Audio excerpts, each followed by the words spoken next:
Katapos nung prito guys, ayan, sinangag naman. Plain na kanin yan guys. Diyan ko na lang siya sinangag sa pinagprituhan ng toyo. At ito na yung toyo. Yan. Pero magsasaing pa ako guys kasi kulang yan. Para sa aming breakfast.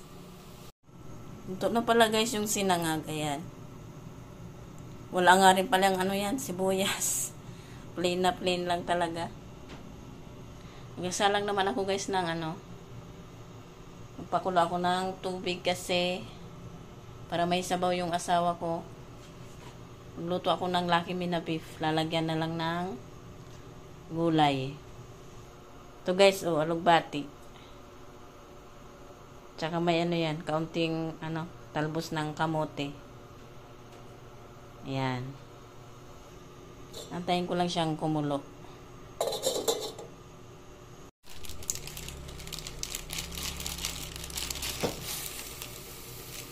Lakas kasi ng kulo guys, kaya ninaan ko yung apoy. Ubus ko na lahat ng seasoning niya.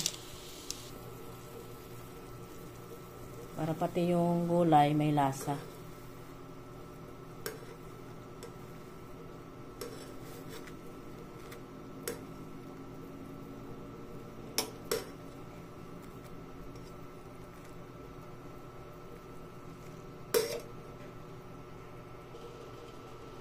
Lulutuin ko lang guys yung noodles tapos isa lang ko na yung gulay.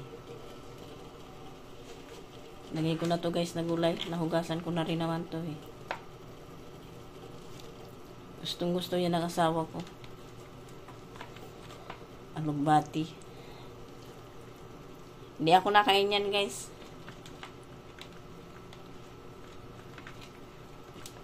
Yung ano lang, yung okra lang. Pareho kasi silang slimy, di ba? Slimy. Wala, hindi ko lang talaga siya nakasanayang kainin. Tsaka yung ano, yung ano ba yung isa? Yung saluyot. Hindi ko naman kasi sila guys nakasanayang kainin. Pero nakain ako ng gulay.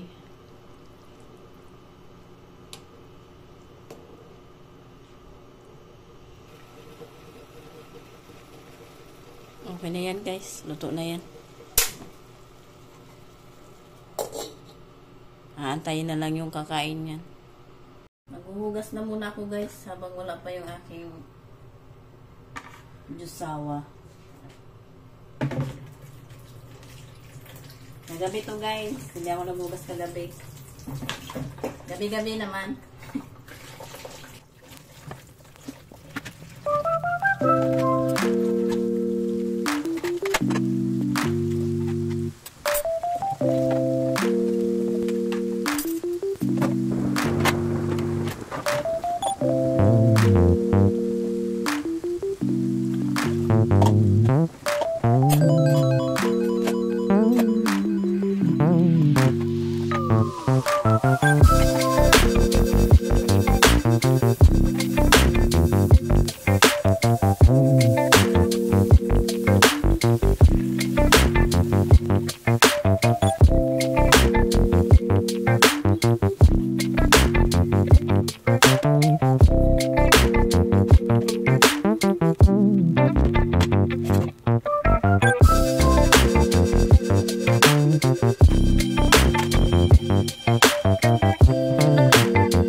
Nandiyan na yung asawa ko guys.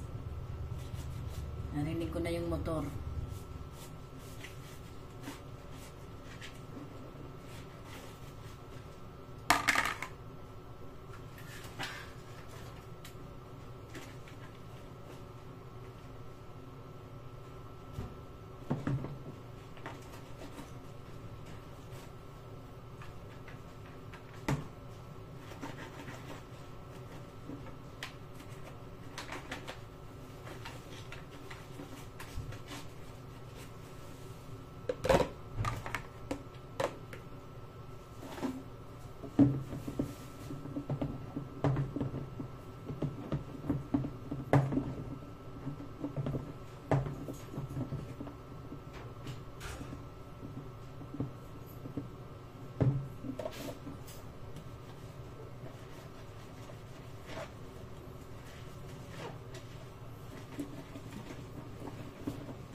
mo?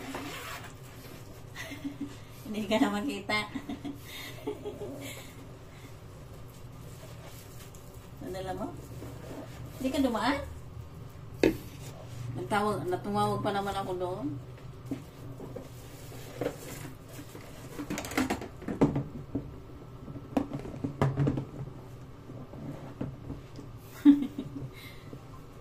Takot na takot sa ginagawa.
Tapos na kami guys, kumain kanina pa. Almusal. Itong lulutuin ko naman ay yung pang merienda. Magluluto ako ng maruya. Ayan. Maruya. Or sinapot sa Bicol. At ito na yung nakalimutang kasalubong. Yung guys, yung pamangkin ko, anak kong naalala nyo yung isang vlog. Hindi ko na siya napakita doon kasi nga naglalaba din ako. Tsaka baka ayaw niya rin naman. Hindi niya to nadalaw. Nakalimutan niya to. Tapos kanina pag uwi ng asawa ko, pinadaanan ko to. And yun, prinangka ko. Akala ko hindi niya dala. Marami to guys, para sa amin na dalawa. Baka 3 lutuan to. So yun. Magbalat muna ako nito. Pero pipiliin ko lang din kasi yung iba ilaw pa eh.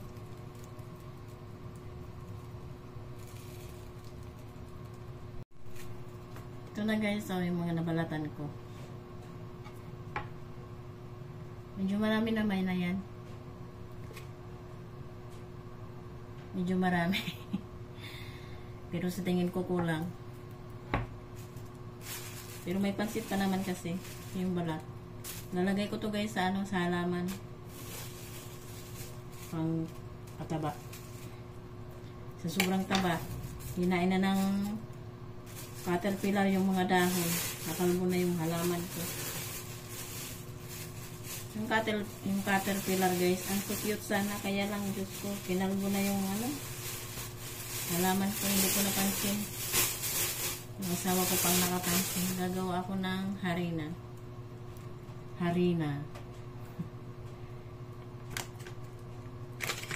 Ito guys yung tira nung birthday. October pa naman next year ang kanyang expired. Pentameter lang to guys. Wala na measurement. Nauna talaga yung tubig. Nagluto nito ako guys nung nung dumating siya. Nagluto siya dito. Kulang pa. Hilaw kasi yung iba eh.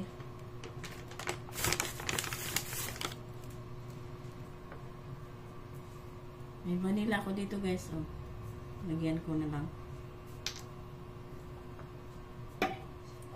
Hindi si Amon yan guys. Ang dami ng tubig. Maya pa to, matulog ka muna.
Ang dami ng tubig ko guys. Nauna yung tubig.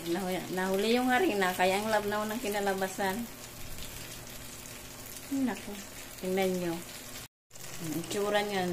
Hindi naman dikit-dikit yan. Walang choice. Kundi lutuin na lang.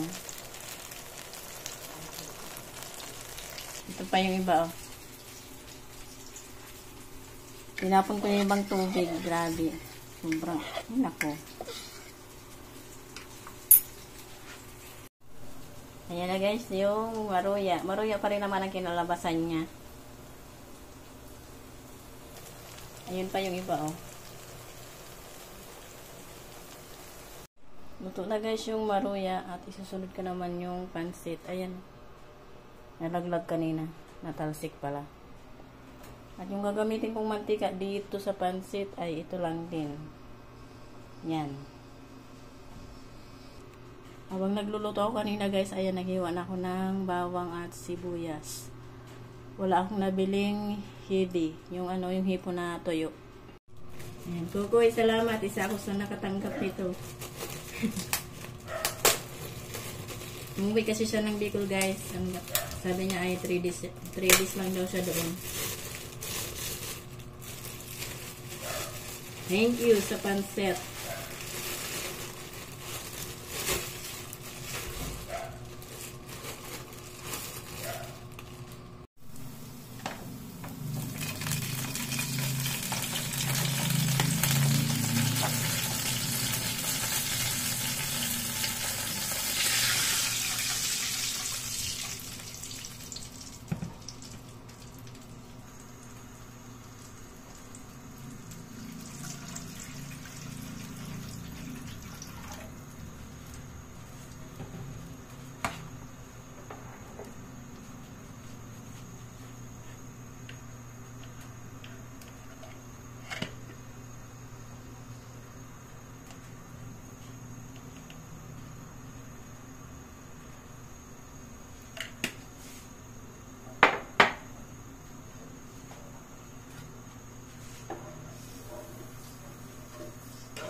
Ayan na guys. niluluto pa. Pero malapit na yan natapos. Ito naman yung tira. So, may isang lutuan pa. At yan naman yung kalat. Yan. Pero ito guys, hugas na yan. Tsaka yan.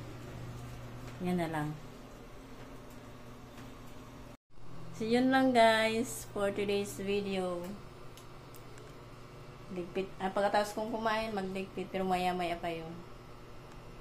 Kung nakita nyo, medyo maraming sabaw. Kasi nga, gusto ng asawa ko is may sabaw. So, yun lang. Bye-bye!